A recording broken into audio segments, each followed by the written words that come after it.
بسم اللہ الرحمن الرحیم۔ شروع کرتا ہوں اللہ تعالیٰ کے نام کے ساتھ جو بڑا مہربان نہایت رحم کرنے والا ہے۔ سیدنا زید بن ارقم رضی اللہ عنہ نے کہا کہ نکلے رسول اللہ صلی اللہ علیہ وآلہ وسلم قباء والوں کی طرف اور دیکھا کہ لوگ نماز پڑھتے ہیں، تو آپ صلی اللہ علیہ وآلہ وسلم نے فرمایا، صلاۃ الاوابین کا وقت جب ہے کہ اونٹ کے بچوں کے پیر جلنے لگیں۔ سیدنا ابن عمر رضی اللہ عنہما نے کہا کہ ایک شخص نے کھڑے ہو کر کہا، اے اللہ کے رسول، رات کی نماز کیسے پڑھنی چاہیے؟ تو رسول اللہ صلی اللہ علیہ وآلہ وسلم نے فرمایا، رات کی نماز 2 رکعت ہے، جب تو ڈرے تو صبح ہونے سے تو صبح ایک وتر پڑھ لے۔ سیدنا عبداللہ بن عمر رضی اللہ عنہما نے کہا کہ نبی کریم صلی اللہ علیہ وآلہ وسلم نے فرمایا، وتر صبح سے پہلے پڑھ لیا کرو۔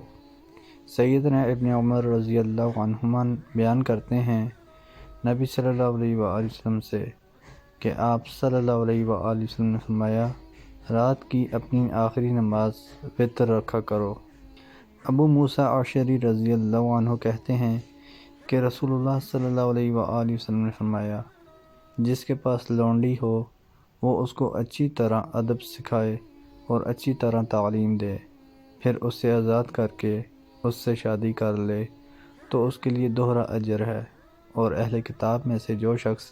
اپنے نبی پر ایمان لایا پھر محمد صلی اللہ علیہ وآلہ وسلم پر ایمان لایا تو اسے دوہرا اجر ملے گا، اور جو غلام اللہ کا حق ادا کرے اور اپنے مالک کا حق بھی ادا کرے تو اس کو دوہرا اجر ہے۔ ام المؤمنین عائشہ رضی اللہ عنہا کہتی ہیں کہ رسول اللہ صلی اللہ علیہ وآلہ وسلم نے فرمایا، اپنے نطفوں کے لیے نیک عورت کا انتخاب کرو اور اپنے برابر والوں سے نکاح کرو اور انہی کو اپنی بیٹیوں کے نکاح کا پیغام دو۔ حضرت ابو ہریرہ رضی اللہ عنہ کہتے ہیں کہ رسول اللہ صلی اللہ علیہ وآلہ وسلم نے فرمایا، جب تمہارے پاس کسی ایسے شخص کا پیغام آئے جس کے دین اور اخلاق کو تم پسند کرتے ہو تو اس سے شادی کر دو، اگر ایسا نہیں کرو گے تو زمین میں فتنہ پھیلے گا اور بڑی خرابی ہوگی۔ محترم دوستو، اللہ تعالیٰ سے دعا ہے اللہ تعالیٰ ہمیں ان حدیث پر عمل کرنے کی توفیق عطا فرمائے،